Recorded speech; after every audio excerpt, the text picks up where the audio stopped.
Всем привет, ребята! Я вам сейчас показала наглядную картину, что у нас сейчас происходит дома. Сильных морозов на улице у нас возле окна появился лед.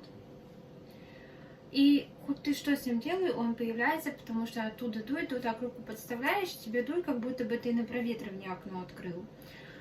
Это все случилось из-за того, что я вам тоже в кадре показала, что сбоку у нас отошла резинка. Она прям вот так вот с изгибом небольшим. Это надо, знаете, при дневном свете вам показывать, что там случилось. Эту информацию мы передали, конечно же, хозяйке. Сказали о том, что у нее проблемы с окнами, что нам очень холодно. Мы ей скидывали этот лед, она приезжала сама, смотрела. Она сказала, что все устранить могут только тогда, когда будет на улице тепло. Я просто не знаю, как это все правильно должно делать, как это все чинится, действительно это должно быть когда тепло, короче, не знаю, но пока что мы спасаемся вот таким ветерком, подходим, греем руки, сами греемся. Обогрелась комната, это нужно, чтобы этот ветерок работал 24/7. Но знаете, мне как-то немножко страшно, мне страшно его надолго оставлять, особенно оставлять, когда тебя дома нет, мы это никогда не делаем, ни в коем случае.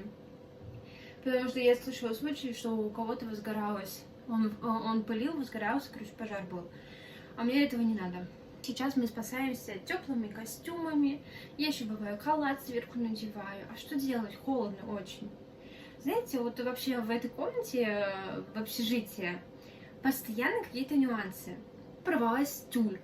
Ну, я не знаю, может быть, это правда моя вина или нет. То есть порвалась тюль. Мы купили новую тюль. Потом у нас полностью потек сначала душевой. Короче, у душевой вот здесь вот что-то оборвалось, какое-то сечение, и он просто тек. То есть мы им не могли пользоваться. Мы не могли им пользоваться. Пользовались просто краном, знаете, тоже неудобно, там, когда смыть себе надо все. Все, окей, нам хозяйка пришла, они пришли, купили новый, установили новый. Что вы думаете, через неделю у меня сломался кран. Просто отломился, упал кран. Кран мы купили свой, потому что это, ладно, это наш косяк. Вообще у них, я, по-моему, где-то из видео показывала, он у них уже вот реально на соплях был, просто вертелся, ну, ходуном туда-сюда ходил.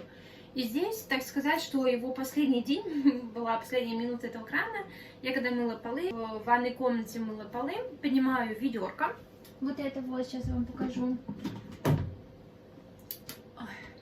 Вот это вот ведерко я поднимаю и задеваю кончик крана. И он у меня просто отваливается.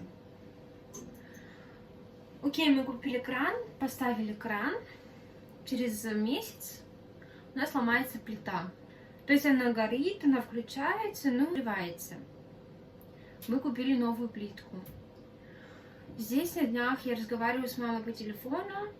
Ну, просто что-то сижу, на трубу смотрю и вижу вот такая просто ниоткуда появляется струйка из трубы. Я такая маленькая. Я такая, чего, блин? Да, в этом доме постоянно что-то происходит. Либо мы такие, извините, рукожопы, что здесь что-то случается, либо это действительно здесь...